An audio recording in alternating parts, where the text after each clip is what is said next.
And I think on that note, what I'm also hoping for is a great experience in theaters coming in July, and that's for the one and only Thor: Love and Thunder trailer.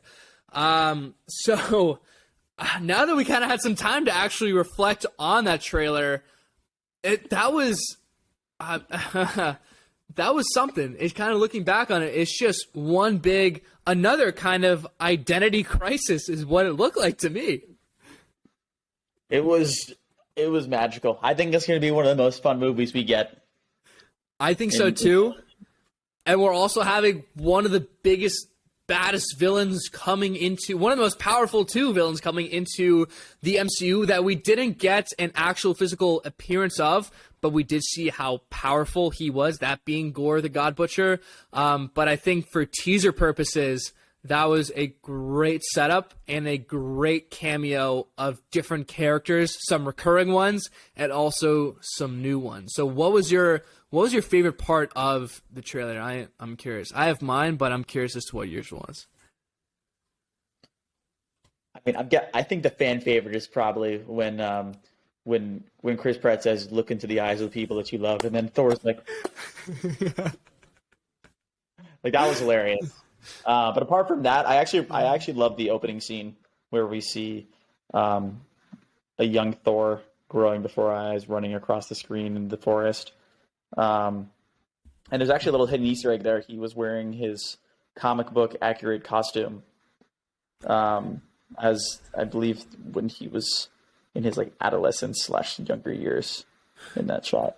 Yeah, I think so as well. Like during those teen years, I believe as kind of that stage you're talking about, and it directly relates to one of the first comics, I believe. There are so many about him, I can't really remember off the top of my head as to what some of the other videos are saying. But no, that was a great one. My favorite, after like kind of reviewing back and kind of looking at some other ones, obviously just like the theory, and as I kind of alluded to, the possibility of just learning how powerful Gore the God Butcher was the one whenever it was actually a direct comic take or snippet from the comics itself of him and Korg were looking onto that one beast that looks like a beast that has that was dead. It looks identical, like frame for frame. Yes, they took it directly from the comic strip and just pasted Korg in there as well. Now, whether they're trying to exclude someone else from there by some graphic manipulation, or it's just Thor and Korg that are looking on to this beast. The beast is named Falgar the Behemoth, who was a worthy fighter of Thor, and they're actually good friends. And as you said, taken directly from the comics there as well. So it's great to have that accuracy. And also lets us know that they're really going to be taken directly from one of the comic strips as well, as to a lot of the plot points too. So they're going to have some different, I'd say, additions with the Olympians, with Zeus and all them possibly being threatened by Gore. But I'd say the origin, possibly Gore's backstory, is going to be taken directly from the comics. So I think just to quickly summarize Gore, because we keep mentioning the name, Gore the God Butcher, as you may know, he's essentially a god slayer, someone who's from a planet in the comics that does not have a name. And so his family, unfortunately, passed away, and because of whether it's from like some natural disaster or from starvation, but the rest of the tribe that he's a part of is very religious. They very much believe in gods and really look up to them.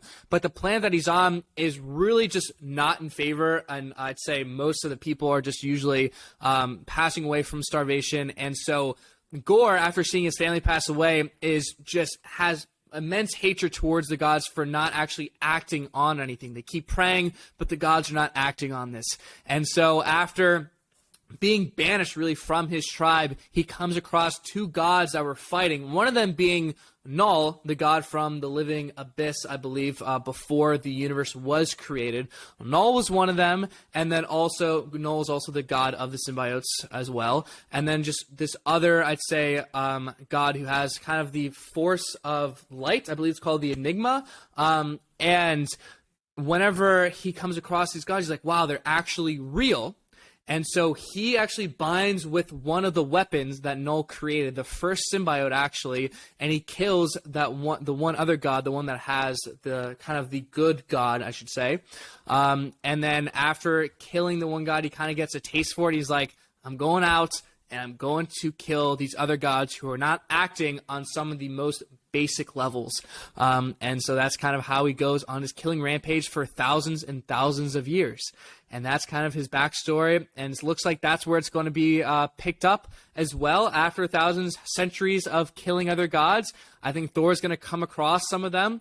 And he's going to be wondering what the hell is going on. And that's probably when he's going to come in contact with Null. Or not Null, but with Gore.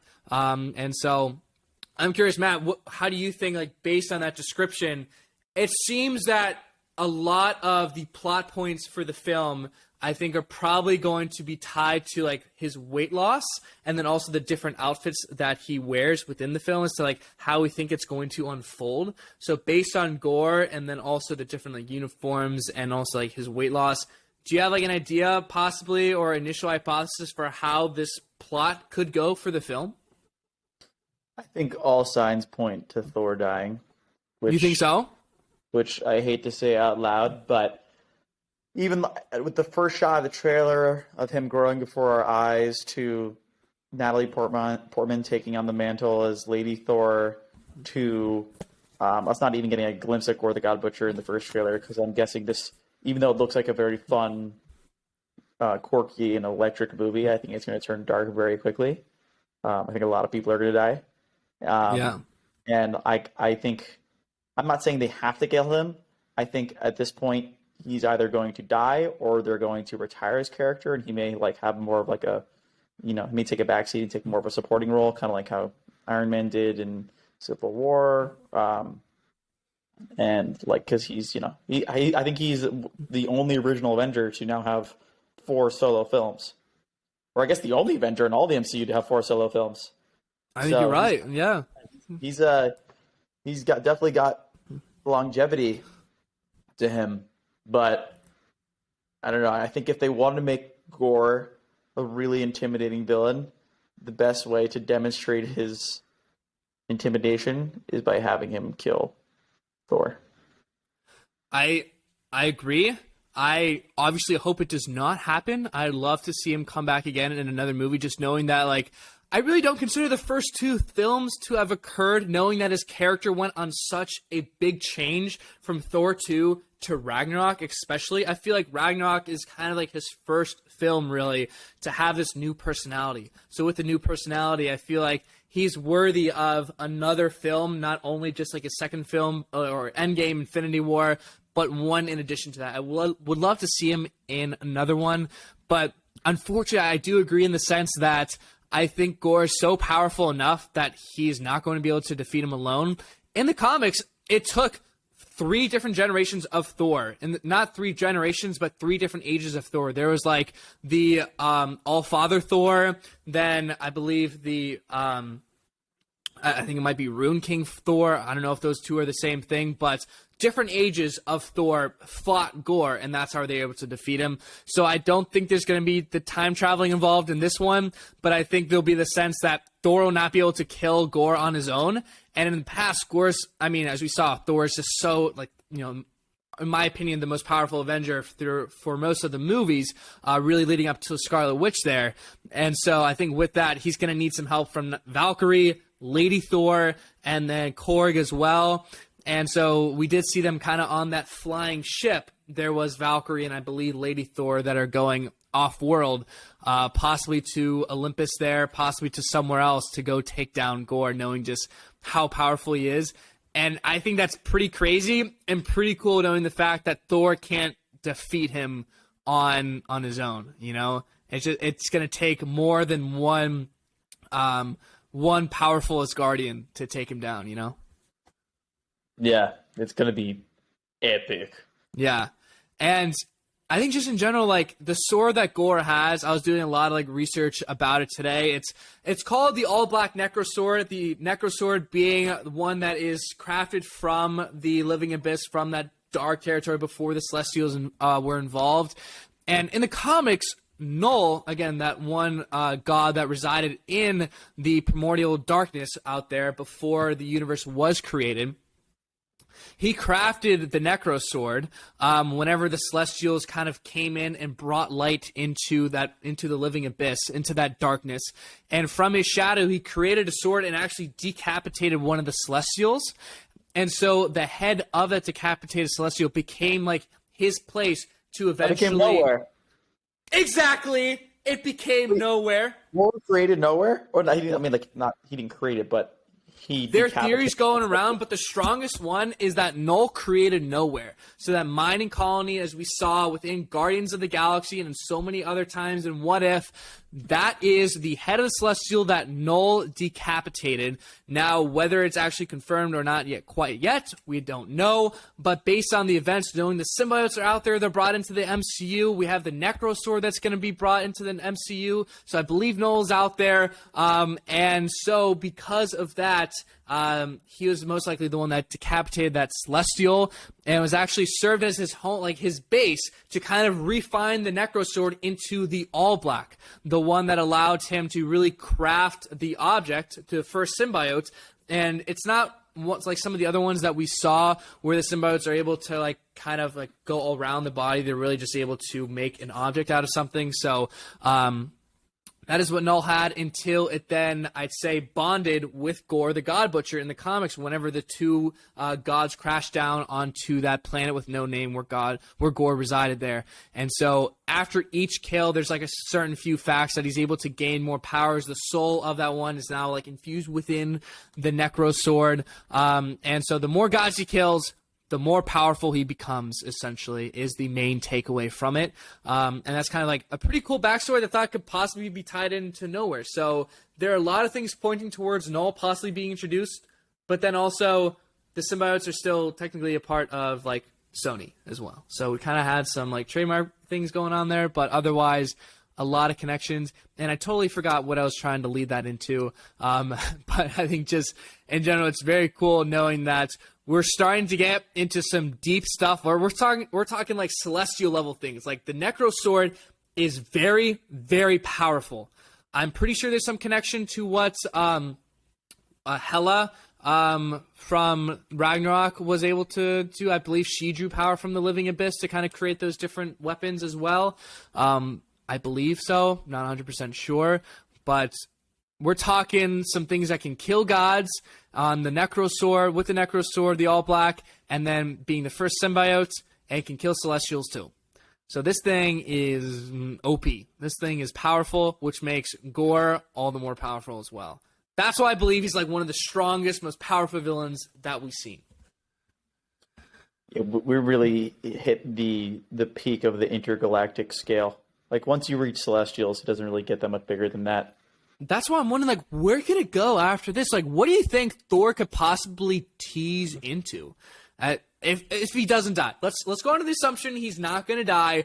What could this possibly be teasing into for the next Avengers film? Because there's got to be a post-credit scene, I imagine. I mean, they could connect it to Adam Warlock. I know that Adam Warlock and Thor are usually featured together in a lot of comics. And you actually bring up a great point that I was going to bring up next, actually, because the Guardians of the Galaxy are in this movie for a brief while, and then they kind of go off-world. It seems like they leave Thor on Sakaar, that one planet where the Grand Master was and where Korg looks to be as well. And so it looks like that they kind of go off to do on their own missions whenever Thor probably realizes that he doesn't want to be the fighter that he once was. He's got to find a new purpose. And I think because of that, that's probably going to set up Guardians of the Galaxy 3. And I don't know if you saw the theory that this is taking place around the same time as Guardians of the Galaxy 3 based on the facial hair that Chris Pratt dons within the, like on set. He took like a little video. They're on the same set? The Guardians of the Galaxy 3 and Thor, I think, are being filmed on the same set. Well, there you go. Another instance as to why, like, I think one's going to directly lead into the other. And Adam Warlock, as I was doing some reading today, it seems that he is going to be the possibly the main antagonist to Guardians of the Galaxy there, knowing that the people that created Adam Warlock, I believe is the Sovereign, those gold people, are setting out to take the Guardians down for taking the batteries, and then also for really going, for really double crossing them. And so I think. Have they casted Adam Warlock yet? I think it was supposed to be Zac Efron. No. It was the one guy from I believe it's We're the Millers. Yeah, you're right. It's that guy. That's it. Weird. Will Poulter. Yeah, weird choice. If there was a definition for a glow up, he's the one that you'd see in the dictionary with a picture beside that.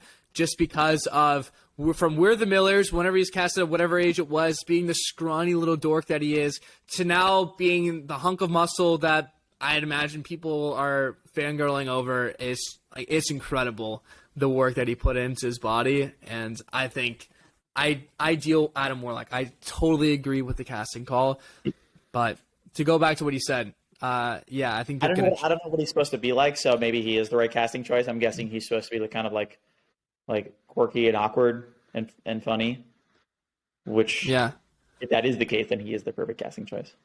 Yeah, but he just looks like completely different. He looks like a mature man now. So I feel that he could possibly just be I think just structurally built wise, he's the perfect call. But it's gonna go from, I think, Thor to Guardians of the Galaxy right away. Seamless transition into the two. Whether Thor will be involved or not, there is as you said, the possibility that the two will be linked, knowing that Thor has run into Adam Warlock in the past. But Adam Warlock, another one. We're really getting into some powerful characters. We really are. Not only villains, but then also the superheroes coming our way. We have the Nova Project, and then also Adam Warlock. It's really incredible what they're doing right now. It's one of a kind. Yeah, it is. I think, as the scale of power starts to increase rapidly, you wonder how these, local neighborhood Spider-Man are going to be able to fare. But I think that's what makes Marvel impressive, is that they're able to still portray these compelling stories about local superheroes like Moon Knight, Spider-Man, etc., while still having all the intergalactic stuff going on. I definitely agree. It's amazing how they're able to really connect those and have each of those really, I'd say, insignificant, powerless, heroes come in contact and try to fight the big baddies that are out there, the big ones in the Avengers films. I'd be very curious, especially in this phase, to see how they're going to stack up and how they're possibly going to work together, just knowing that their powers are very, very different now. And I think time will tell how that's going to happen, especially with... Now, we also have the Olympians. We have Zeus. We're bringing the gods. We have the Celestials, the villains that can kill the Celestials and everything. It's just one big...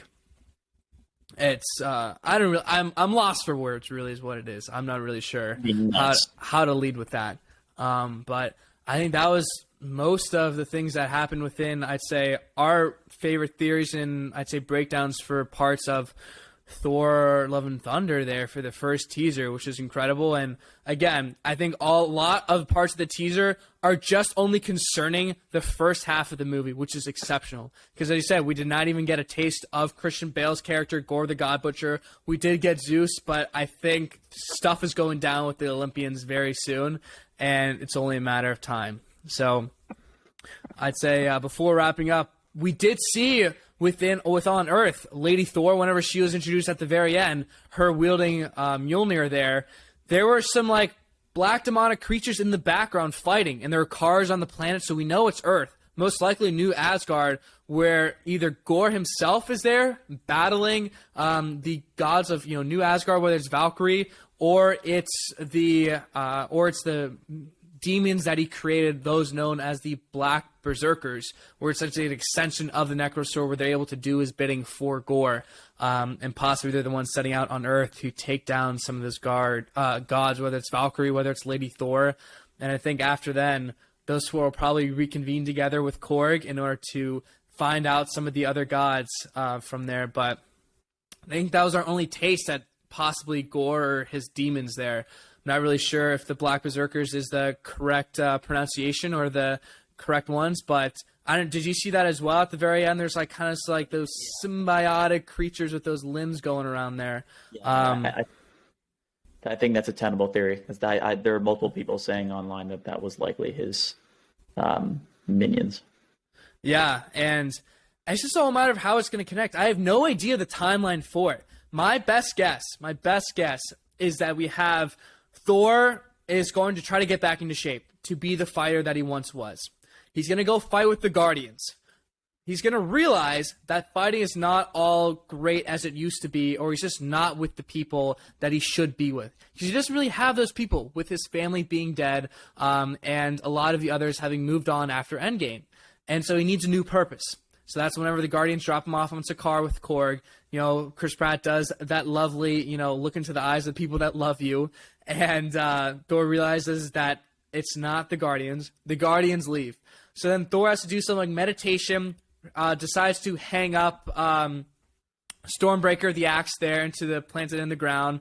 And because of that, I think I'm still trying to piece together as to how he goes back to Earth there. Maybe he's get called back to Earth from the demonic creatures that begin to invade, and he might go off to see some other gods, or he might try to go ask for assistance from some other gods, and that's when he comes across Falgar the Behemoth, the one that big creature that is found dead on that ice planet there. Possibly going to Olympus there as well with the Olympians and Zeus, and then them possibly getting surprise attacked by Gore. Who knows? But that's kind of the initial guess for it, and I think we just have to wait to the trailer for the first official one to see how more they could connect. But I think the costumes and his weight loss is going to be a big factor as to how the plot could play out from there. I apologize. That's really all I want to talk about for one of the last pieces of information. I'm not really sure if you have any thoughts on that, or if you have anything else to add that you also noticed from the trailer. Yeah, I think what you said reminded me of a parallel I noticed between Thor and Thanos. Once Thanos' grand mission is complete and he's snapped away half the universe, he retires on a farm on some random-ass planet, and you see his armor hung up on a scarecrow, and there's a shot in the trailer where the what's it called? Stormbreaker is planted in the ground and resembles that scarecrow that we saw in Endgame, or was it End of Infinity War? Whichever one. Yeah, it resembles that, and I feel like we're kind of Thor's undergoing a similar stage in his life where he feels like his job is done and he needs to find new purpose.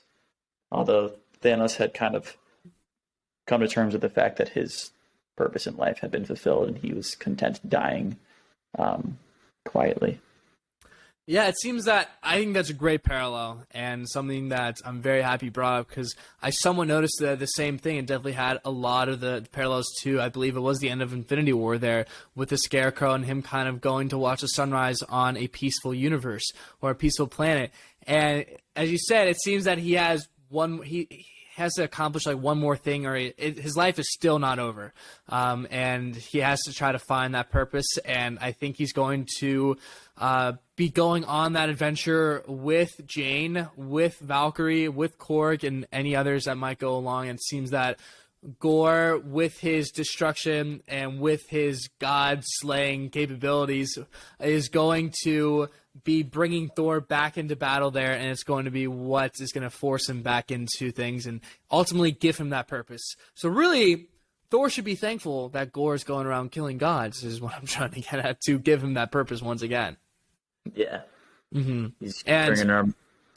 I think initially he is going to go try to possibly get some advice from some of the other gods, and I think that's when he's going to come across those that are dying at an exceptional rate. And I think that is what happens whenever he's trying to gain some more wisdom, possibly gain the Odin Force as well. And I think in order to get to that, he's going to have some battles along the way, and that's going to be where he discovers the dead gods, and Gore is going to be there waiting for him. And I can't wait for that interaction, because I think just knowing how great and cool Thor's abilities are and is how cinematically beautiful they made Ragnarok, especially in Endgame whenever Thor is brought into it, I think it's going to be an absolute masterful just wonder to watch unfold for us. Oh, I mean, I think the most hype moment in the entire MCU is when they're losing the battle in Wakanda, Yes. and then Thor comes in and he just fucking goes ham. Like, oh, I'm just getting goosebumps just thinking about it, man. When he fucking